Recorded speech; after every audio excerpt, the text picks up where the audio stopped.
Eric, encore une fois, les entrants ont fait la différence aujourd'hui. Ouais, c'est vrai que c'est un peu dans cet objectif-là aussi que j'avais construit mon équipe au départ, pour laisser aussi bien sûr avoir de la fraîcheur, avec des garçons qui avaient pas joué les deux précédents matchs, ou en tous les cas pas l'intégralité, et après garder des forces vives sur le banc pour pouvoir faire la différence dans la dernière demi-heure, parce que je pensais que ça allait être un match, et ce qui s'est d'ailleurs déroulé, un match un petit peu bloqué, avec une équipe, on sait, de Metz qui est très forte dans la transition, donc qui vous attend, qui essaie de vous piéger. Et ils ont failli le faire, parce que sur 2-3 ballons que l'on a un peu égarés, notamment dans l'axe du terrain, on a failli être puni, mais après, globalement, quand on a mis en place ce qu'on voulait mettre en place, on n'a pas été trop mis en danger. On a eu beaucoup la possession du ballon, ce qu'on pouvait imaginer.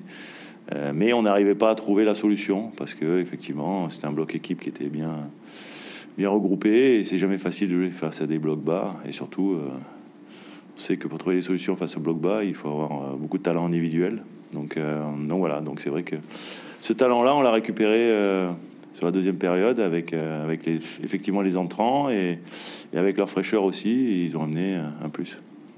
C'est pas la première fois. Il y avait Montpellier contre Toulouse aussi, contre Lyon.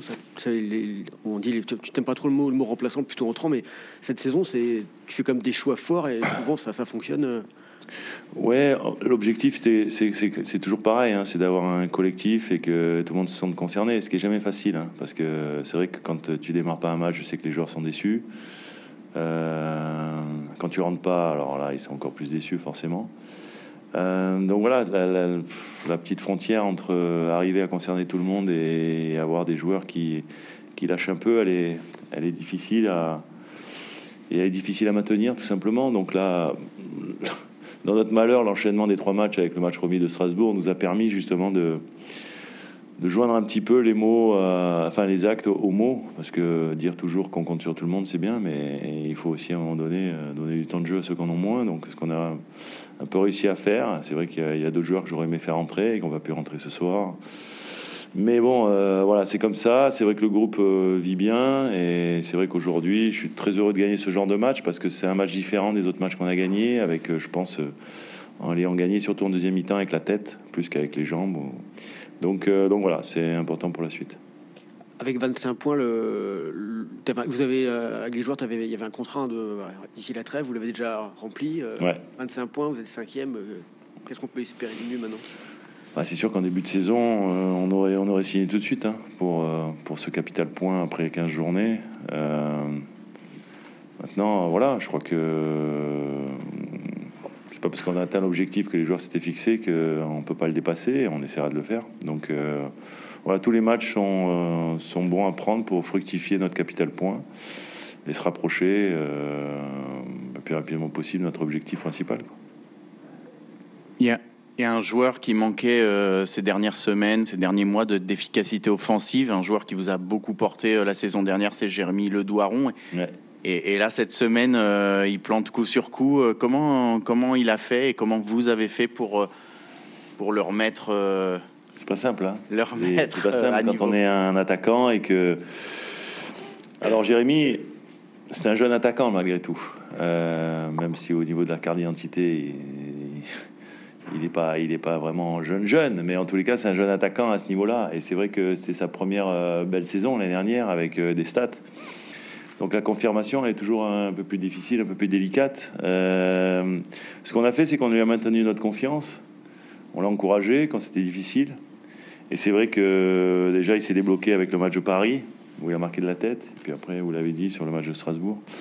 Donc je suis content qu'il enchaîne. C'est vrai que c'est important pour... un attaquant a besoin de cette confiance-là. Et c'est important aussi justement de le retrouver dans des meilleures dispositions. Ça fait beaucoup. Effectivement. Capital confiance pour un attaquant. Et aujourd'hui, c'est vrai qu'on est très heureux, mais ça n'empêche pas que les autres ont apporté leur pierre à l'édifice, que Steve a beaucoup travaillé, que les entrants comme Camo aussi a permis avec Jonas de restabiliser le milieu de terrain sur la fin du match. Et Camo en plus a encore délivré une passe décisive pour lui, donc c'est un duo qui fonctionne pas mal. Est-ce que le départ de Franck Ouais, je pense que le départ de Franck a fait mal globalement de toute façon à notre équipe. Hein. Je veux dire, aujourd'hui, Franck Honora, de ce qu'on avait réussi à construire sur l'opération maintien, était un joueur irremplaçable parce qu'il il avait des qualités que personne d'autre n'avait dans l'effectif. Cette capacité à faire des différences sur sa vitesse, sur la profondeur. Ce qui nous permettait d'ailleurs de jouer beaucoup plus sur du jeu de transition, comme le font Metz, par exemple, cette année.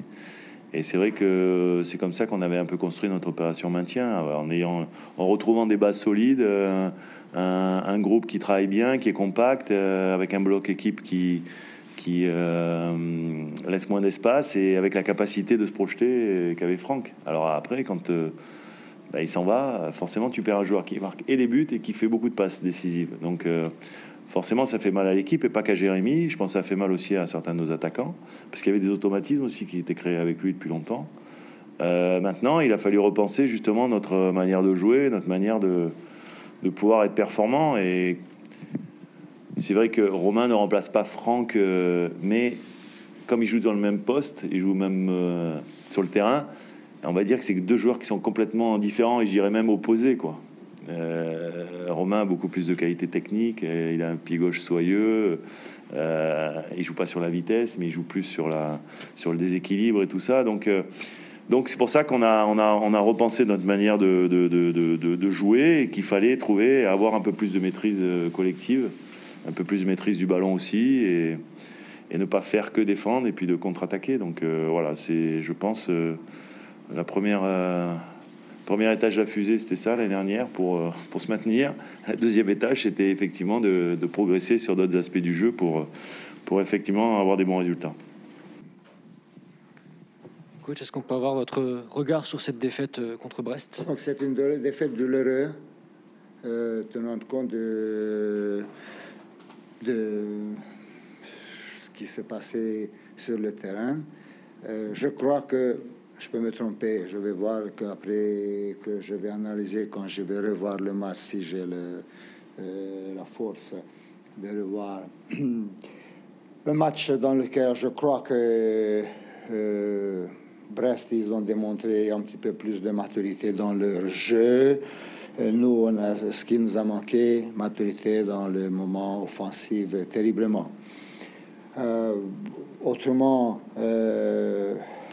je dirais que dans la possession, sans doute qu'on ne va pas devenir nous flambeurs, mais au niveau de présence dans le 16 mètres, possibilité de arracher le but, on n'était pas absent. On était là. On a eu, à mon avis, 4-5 grandes situations. On a le frappe sur de Jean-Jacques Danlé, il tape sur la barre. On a l'immense occasion de Diallo, n'est-ce pas, quand le but il est largement vide devant toi. Les mêmes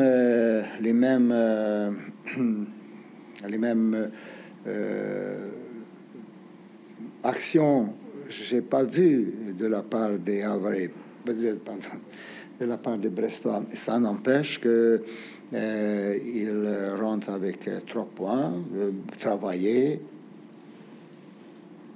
Et je les félicite. J'ose pas dire que vraiment mérité, parce que, mais peu importe, ça, il n'a aucune importance.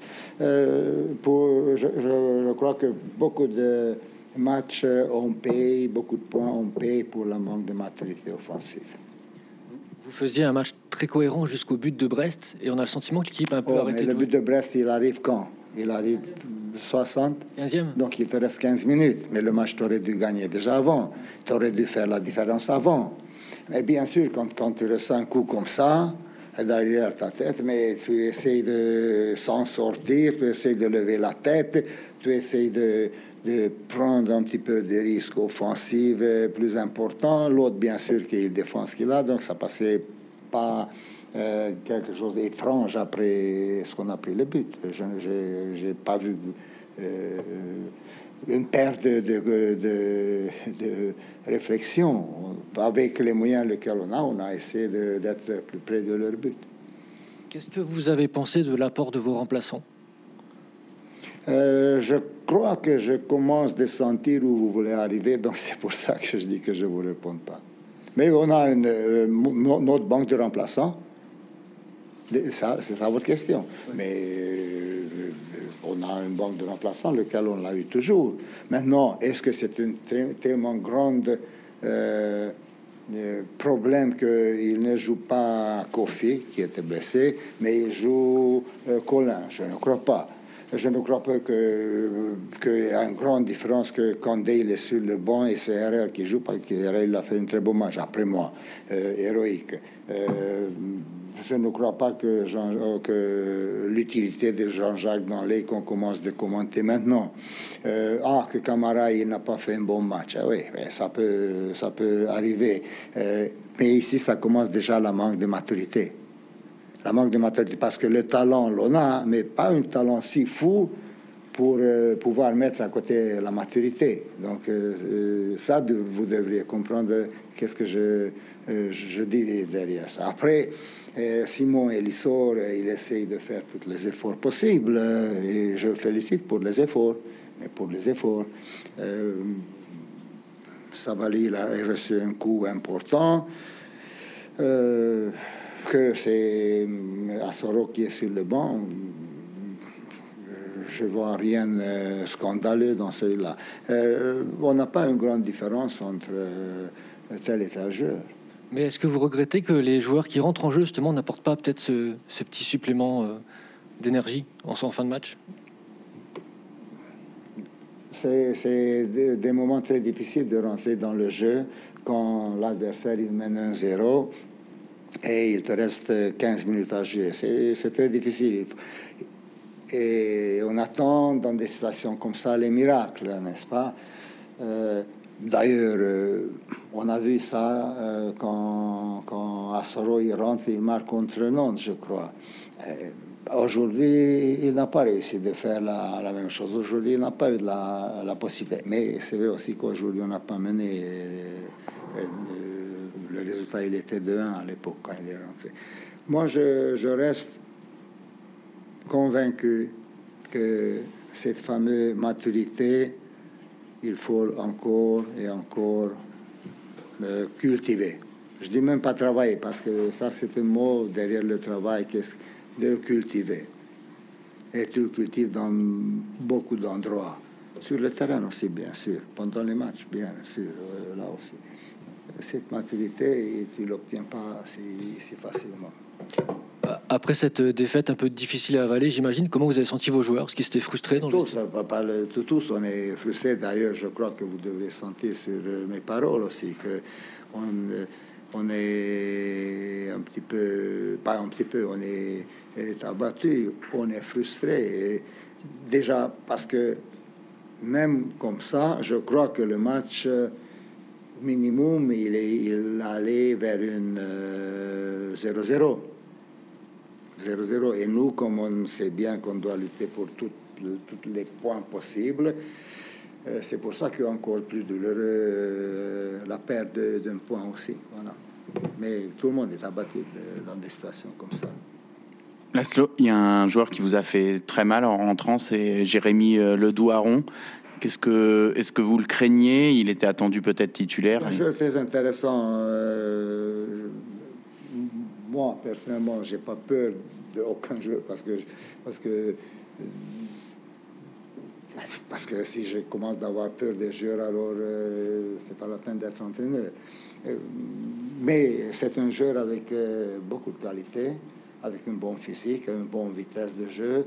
J'ai pas senti vraiment qu'il nous a fait vraiment beaucoup de mal. J'ai pas senti, mais j'accepte que j'étais heureux que j'ai pas vu entre titulaire. Et ça ne m'étonnerait pas s'il ne reste pas longtemps à Brest.